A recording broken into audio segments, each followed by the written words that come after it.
Hi, this is Tamara from mooglyblog.com, and in this video I'm going to be demonstrating how to make the Autumn Amore Cowl, which is a free pattern you can find at mooglyblog.com. Please follow the link in the video description where you can find a link to the written pattern as well as all the supplies you need. For this pattern we use 3 colors of Red Heart Amore. Here I have Whisper, Earl Grey, and Chamomile. You'll also need 2 different sizes of crochet hooks, a USI and a USK. This pattern can make 3 sizes of cowls depending on how deep and long you like to wear your cowls. Shown here, I've made a 25-inch cowl, and that's 25 inches all the way around. There are also instructions included in the written pattern for a 33-inch cowl and a 40-inch cowl. So if you wear plus sizes, you may want one of the longer ones. If you are more petite, you may want to go with a shorter one, just whatever you prefer. This pattern is made in the round.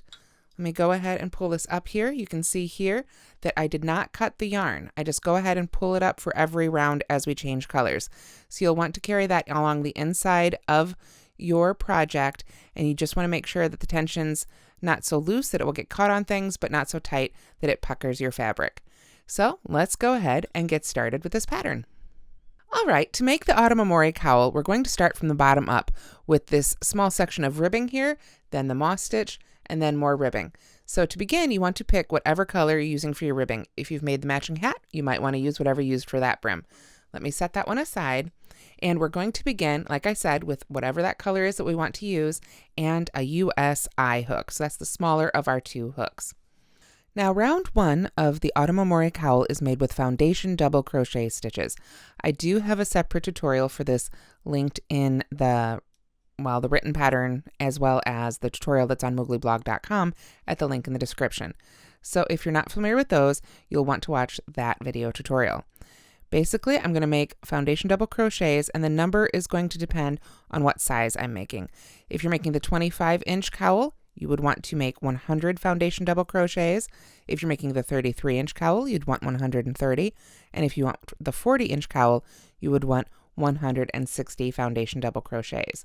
If you prefer not to use the foundation double crochet stitch, you can use whatever method you prefer to get that many double crochets worked in a row and then just join them at the end of the row, which is what we'll be doing with the end of our foundation double crochet row. Now, I'm not going to make another full-size cowl for the demo here today. You'd be watching me make way too many of these and way too many single crochets, so I'm just going to make a tiny little one. So I'm going to start with basically any even number, and that's a good tip too. If you want to make a custom length for this cowl, since we're making it in the round, you can really just start with any even number you like. The numbers I've given are just a good guideline to get you started for the different sizes. So I'm going to make a couple more foundation double crochets, and you make however many you want for the length of your cowl. Just make sure it's an even number, like I said, and then I will meet you when we're ready to join up row 1 or round 1 and begin round 2. Okay, so for my little swatch, I'm just going to start with 20 foundation double crochets, but again, check the written pattern to see how many you need to make for your size. Then I'm ready to join in the round. So what I want to do is, without twisting, I don't want to twist that first row, I want to bring it around here in a circle and find that first foundation double crochet I made right there, and just go ahead and join with a slip stitch, like so. Then, when you weave in your ends, you'll take that first end you left here, that little tail, and we can use that with a yarn needle to just cinch up and sew in right to the bottom of that last foundation double crochet made, and that will finish off the bottom of the cowl. So, now we're ready to begin round 2. Rounds 2 and 3 of the Autumn Amore Cowl are identical. So for both rounds 2 and 3, you're going to start with a chain 1, then a half double crochet in the first stitch, and then a front post double crochet around the next. Again, this is a stitch I have a separate tutorial for, just like the half double crochet as far as that goes, but it's very simple. You yarn over, and rather than going to the top of the stitch, you go from front to back around the post of the stitch. Pop up on the other side there, yarn over and pull up your loop, yarn over and pull through 2, yarn over and pull through 2. Just like that. Then we half double crochet in the next stitch. We're not going to work into the top of the stitch we made our front post double crochet around. If we flip it over, you can see that those top 2 loops, that top V is hanging out right there. We don't want to work in there because we worked around the post. If we worked into both, we'd end up increasing, and we don't want to do that. Not for this pattern anyway. So we front post double crochet around the next, and then half double crochet around the next. And that is our basic repeat. So that's what you would do all the way around for both rounds 2 and 3. So half double crochet in the next, front post double crochet around the one after that. Let me pull up some more yarn here with my little leftover bits from all these projects I've been making. There we go. And then I find my next one, half double crochet, the next one, front post double crochet. We made foundation double crochets in the previous round. These are half double crochets and front post double crochets. So I'm almost all the way around. Of course, if you're making a full-size cowl, it'll take you quite a bit longer here to get around with round 2. But like I say, then round 3 is identical, just exactly what we just did, only for the next round, since you've already made front post stitches in this round, those are the ones you'll work around for the next round. So I will see you as soon as we get to the end of round 2. Okay, so at the end of round 2, I've worked my last front post double crochet around the last double crochet of the previous row, or round, and then I'm ready to slip stitch right into the top of the first half double crochet I made. Like I said, round 3 is going to be exactly the same. We chain 1, half double crochet right into the top of that previous half double crochet, and then front post double crochet around the next front post double crochet. So again, we just go right around that post, pull up our loop, and finish like a regular double crochet. So I will see you when we get to the end of round 3. Okay, so here we are at the end of round 3, and I'm ready to just slip stitch into the top of that first half double crochet. And you can see our foundation, I keep saying foundation, our front post stitches have lined up really nicely for some ribbing there, sort of a ribbing look. Then we're ready to begin round 4. Now at this point, I'm going to pull up this loop and switch over to the bigger hook. This is the USK hook. I'm just going to put that right back in that active loop there and pull it down. And then I'm going to begin setting up our moss stitch rounds. So I'm going to chain 1, single crochet right in the top of that half double crochet. Then I'll chain 1, skip the front post stitch, and single crochet in the next half double crochet. So we chain 1, skip the next stitch, single crochet in the next stitch. We're just going to continue that all the way around. So depending on how many stitches you started with, you'll have half that many single crochets and half that many chain stitches. So your single crochets plus your chain stitches should add up to however many stitches you had in your previous round. And of course, again, you can follow the written pattern, and all that is provided in the pattern. So we're continuing to work just our single crochet, chain 1, skip 1 all the way around. And there we are. When we get to the end of round 4, we end with a chain 1, skip the last stitch, and join to that first single crochet we made. Then we're ready to begin round 5, and this is going to be basically our repeat through the rest of the pattern. Okay, so beginning with round 5, we're going to start switching colors every round until we get to the last few rounds of the pattern. So what I'm going to do is I'm going to insert my hook in that first chain 1 space, the next one right along the row here.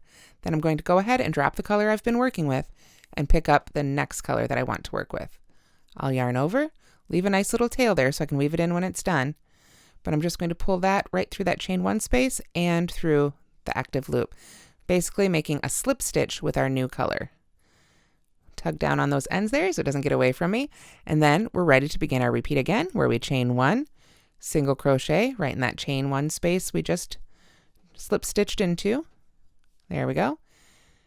And then we chain 1, skip the next stitch, single crochet in the next chain 1 space. On around, easy peasy, right? That's what we've been doing.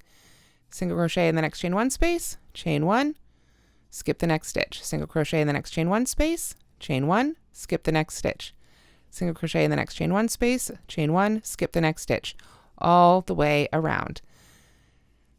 Again, of course, you'll have a lot more to do than I do here on my tiny little swatch, but I am almost there, so if you need to pause and catch up for a minute, please do that.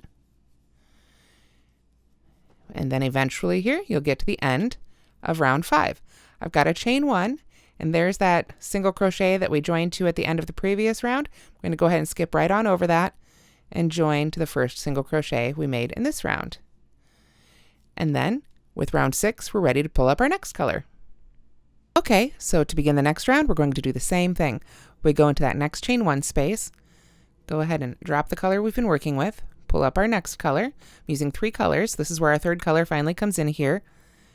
Yarn over, pull that one up and through, basically making a slip stitch there. Get our little tail out of the way. And then we start again with our repeat. Chain 1, single crochet right back in that chain 1 space, and then chain 1, skip 1, single crochet in the next chain 1 space, on around, just as we've done before. And this creates that great moss stitch pattern. When we get around to the end here, I'll want to go back to that first color I was using. It'll be its turn again. And I'm just going to continue switching colors every row, whoops, maintaining my color pattern. And you can just pull those up right along the inside of the cowl as I showed you at the beginning of the video on the inside of the finished cowl. So here we are, we've worked all the way around again. So I'll just skip over that last one we joined to last time and join to this one. And then like I say, I can go right into that chain 1 space, drop that color, find the working end of my next color. There we are. This should be the one furthest down on the inside of the cowl. Kind of hard to see right now. As you start going, and you've got your nice big cowl, it's a little bit easier to see. But I'll just yarn over with that next color and pull it on up and through. Sort of give it a little tug back and forth. That helps it settle down so it doesn't get too tight on the inside and isn't too loose. And then we can just begin our repeat. Chain 1, single crochet into that chain 1 space.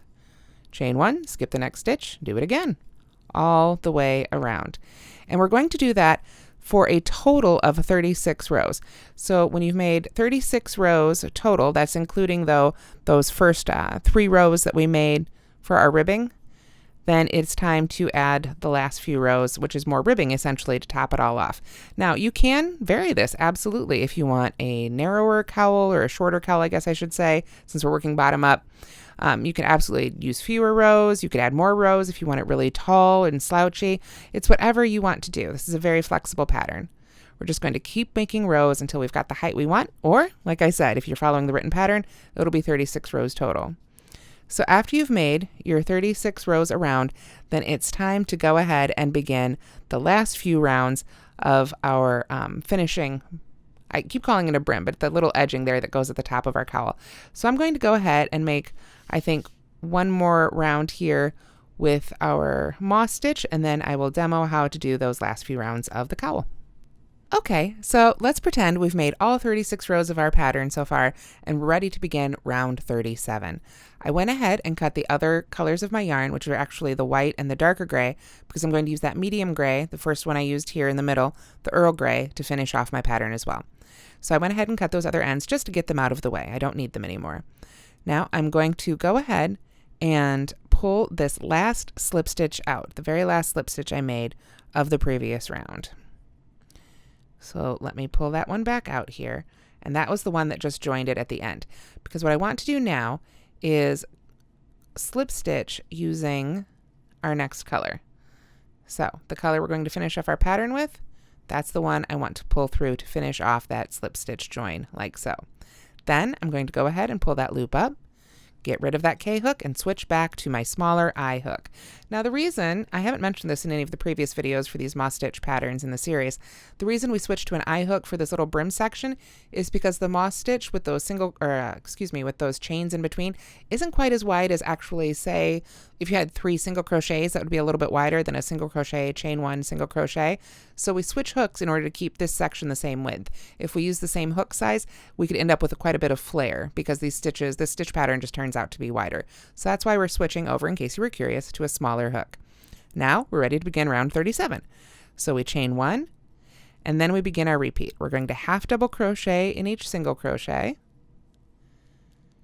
like so, and then double crochet right in each chain 1 space. So half double crochet in the single crochet, double crochet in the chain 1 space. And that is our repeat on around for round 37. So I will see you when we get to the end of round 37. All right, so to finish off round 37, we're just going to slip stitch right in the top of that first half double crochet we made, like so. And then we finish round 37. Now rounds 38 and 39 are going to be both familiar and again completely identical. We're going to start with a chain 1, then a half double crochet in the first stitch, and then a front post double crochet around the next stitch. So that should be our double crochet from the previous round. So we can go right around that post pretty easily, make our front post double crochet, then half double crochet in the next, and then front post double crochet around the next one. So we're going to do this for both rounds 38 and 39. Of course, join at the end of every round, and then at the end of round 39, you can break your yarn and weave in your ends. Easy peasy. And the great thing is, like I said, you should only have 6 ends to weave in when you are all done. It's one of my favorite things about this pattern. You can make the cowl in any size with just 3 balls. That's one of each color. Oops. Did I do that right? Yes, I did that. Do that in the right spot. There we go. So you can just use 3 balls of each color, and depending on what size you make and what size, if you've made the hat or if you've tried the scarf, you may be able to even get a hat and a cowl out of those 3 balls. It just sort of depends on what sizes you're making. As I mentioned, there's matching hats. There are matching scarves. If you prefer a straight scarf, you don't like the cowl look, or maybe you want to make a cowl for yourself and a scarf for your husband or a loved one, you can absolutely go check that out. The video tutorial for that one is up, as well as the hats, and the mittens will be coming very soon. Oops. There we go. We're almost all the way around here for row 38. There we go. So I would just go ahead and join there to that first half double crochet of this round. Oops, there we go. And then repeat that previous row again so that we get a matching, there we are. So we get a matching, I keep calling them brims, but a matching sort of beginning and ending section for the cowl. So we look at the finished one again here.